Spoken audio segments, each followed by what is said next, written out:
So I just checked my investment accounts and I realized I've passed a net worth of $100,000, which is great because I only started saving 16 months ago. Here are my total account balances, which includes my bank account balance, all my retirement accounts, and my personal investment account. I'm kind of amazed at how well this worked, and I wanted to explain just how I did it.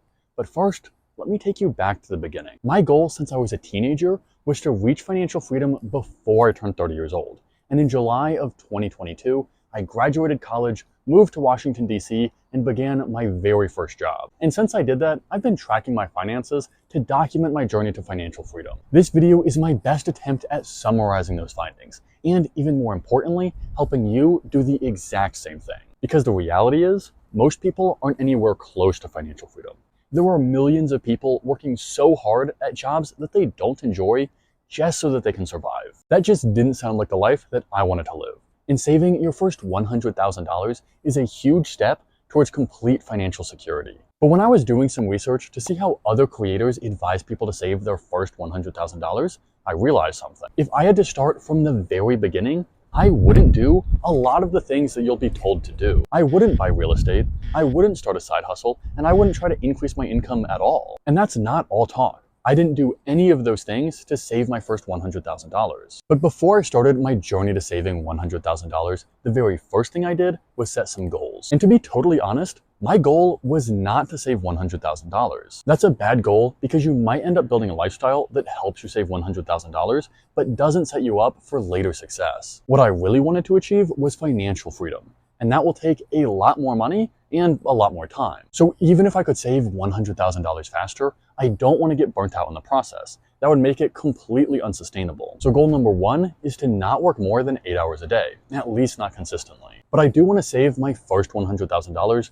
through my own hard work. This would be a pretty lame video if all I did was win a lucky bet or invest in the next GameStop at the perfect time. Investing is really important, but it's important in the long run. In the short run, it's just too unpredictable. That's why my second goal is to not get lucky. I'm only investing in diversified index funds, and I don't expect investing to be that important in saving my first $100,000. So to save $100,000 without earning more money or getting lucky investment returns, there's only one more variable that I can control. So with that, I wanted to walk you through the actual system that I used to save my first $100,000 so quickly. And what I think is so interesting is my strategy is completely different from what a lot of financial gurus will tell you. Normally we're told that you can only earn so much, but there is no limit to how much money you can earn, which is sort of true in theory, but it doesn't actually work. For one, earning more money isn't actually that easy. You're lucky if your income keeps up with inflation unless you take on extra side hustles. And even if you do start a side hustle, you have to work an insane number of hours doing something that probably doesn't pay that well, like ride sharing, or doing something that has a low probability of ever actually succeeding, like getting people to subscribe to your YouTube channel. But even if you do earn a ton of money, that still won't fix your problems. 65% of NBA players go broke after they're done playing professional basketball. So if you think that earning more money is the solution to your problems, I've got bad news for you. Most people spend more money as they earn more money. But if you want to build wealth, you have to disconnect your income from your expenses. The only way to increase your wealth is to spend less than you earn. So I didn't earn a single penny from anything outside of my 9-to-5 job. I saved my first $100,000 with no side hustles or anything like that. Now, obviously, if you are one of the people that doesn't spend more as you earn more, then a higher income is definitely better. And there was no way that I would have saved my first $100,000 in less than a year and a half if I didn't have a good income. But I also have coworkers that make twice as much money as me, but they still save far less. But it's easy to say that you should spend less money. It's another thing to actually do it. I've made a bunch of videos on this channel to help you save even more money, but there are really just 3.5 strategies that I use to supercharge my savings. And what's interesting is that these strategies correspond to the same things that everyone spends money on. I just found a way to spend way less. Housing is the biggest. The average home price in my area goes for over $1 million, and there are studio apartments that rent for $2,000 a month. So the only way I was going to keep my expenses low was by living with roommates. And that saves me about $500 to $1,000 a month. That's $6,000 to $12,000 per year because of one decision. That's more than a lot of people save in an entire year, total. But almost just as important is transportation. I was extremely picky about where I lived because I knew that I wanted to live car-free. Since I'm able to get by 100% with a bike and a very rare trip on public transportation, I'm saving another $5,000 to $10,000 per year here. The third major expense is food. Eating out is insanely expensive, so I pretty much never do it. But even if you don't eat out, it's easy to drop a small fortune at the grocery store if you aren't careful. But if you are careful, you can save thousands of dollars per year here. And I said that I use 3.5 strategies because the last one isn't nearly as important as the others. But people do spend a ton of money on streaming services and cable TV. But YouTube has more free content than I'll ever have time to watch, so I don't pay for any of that. So thanks for choosing to watch me. So using these saving strategies, I was able to max out my retirement accounts in the first year of my career. That might not sound like a big deal, but it is. Because the thing is, I started my career halfway through the year. That meant I was contributing 53% of my paycheck just to my 401k.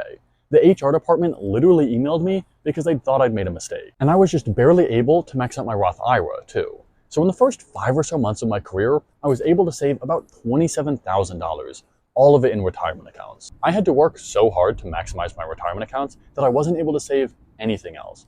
But I prioritized these retirement accounts for 2 reasons. One, my company offers matching contributions, which earned me an extra $4,000 by the end of the year. If you aren't getting your company match, you're basically turning down a huge bonus every year. But even after I got my full company match, I still contributed all of my savings to these retirement accounts. I really like the tax advantages that come with them, and I think it makes sense for a lot of people. But starting the next year, I was able to put way more of my money into my personal investment account. Since I had the whole year to max out my retirement accounts, I didn't have to put so much of my paycheck into my 401k. So by the time I turned 23 at the end of May, which was about 10 months after I started my career, I had already saved over $63,000. About $12,500 of that was in my personal investment account, and the remaining $50,000 was spread across a Roth 401k, a traditional 401k, and my Roth IRA. And then I pretty much ignored my savings for the next few months, which is why I didn't even realize when I'd saved my first $100,000. And if you're thinking, geez, Charles, I thought you paid attention to your finances. The truth is, I really don't. I automate as much as I possibly can, so I really just don't have to think about my money. I have it set up so that I automatically max out my retirement accounts, and I send all of the extra to my personal investment account. And honestly, if you're always thinking about your money, you're probably doing it wrong. Building wealth takes a lot of patience, so I try to automate and ignore. But anyways, I checked my accounts almost exactly 16 months after I'd started my career, and I had a net worth of $103,000. Around $3,500 of that was in my checking account, $25,000 in my personal investment account, and $75,000 in my retirement accounts. And if you're thinking, wait, you just earned a good job and lived extremely frugally? That's it? Yeah, that's all there is to it. Although there was a bit of a twist. Remember how I said, and I don't expect investing to be that important in saving my first $100,000? Well, turns out they kind of did. Despite the doom and gloom forecasts that everyone was predicting during this time, my investment returns accounted for $8,500 of my net worth. That definitely helped me hit a $100,000 net worth a few months faster, but again, this wasn't really part of the plan. Investment returns matter over the long run, but I wouldn't count on investment returns to save your first $100,000. So I saved my first $100,000 very quickly. But remember, that wasn't really my goal.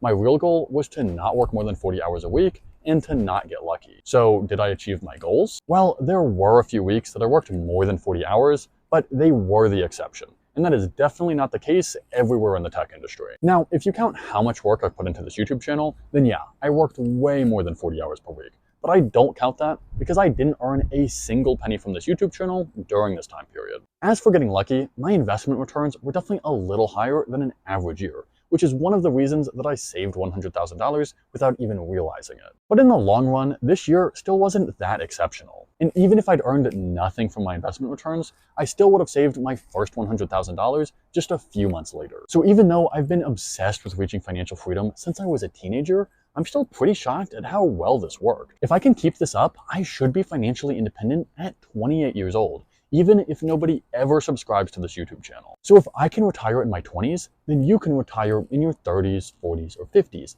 if you do the right things. And that's still faster than 99% of people. You've got this. So in my financial coaching calls, I never tell people to live like me.